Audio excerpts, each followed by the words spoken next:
అదే చెప్పినాం.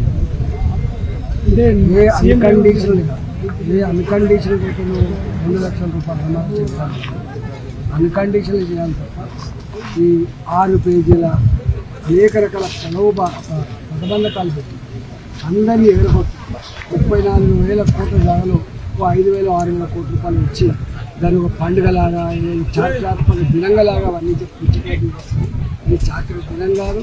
ఇప్పటికే రైతులు భారతదేశంలో ఎగవేతకు గురైన రైతులు ఎక్కడ ఉన్నారంటే తెలంగాణ.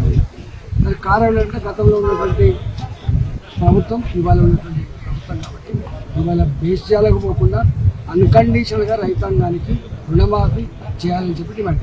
ఇలా మీ పార్లమెంట్ పరిధిలో డబుల్ బెడ్రూమ్ కట్టి వదిలేసారు, కూలిపోయే పరిస్థితికి వచ్చినాయి. పేదలకు ఎక్కడ కానీ అవి ఇస్తుంది డబుల్ బెడ్రూమ్ ఇవ్వన్నాడు. ప్రభుత్వం తన బాధ్యత మర్చిపోయినాడు. ప్రభుత్వం కట్టిందో కాడ ఇవ్వాల్సింది అక్కడలకు, కానీ ఎక్కడో తీసుకొచ్చి ఇచ్చే పద్ధతి కావచ్చు. ప్రభుత్వం తన బాధ్యత మర్చిపోతే ప్రజలే వాళ్ళంతా వాళ్ళు ఏం చేయాలో చూస్తారు.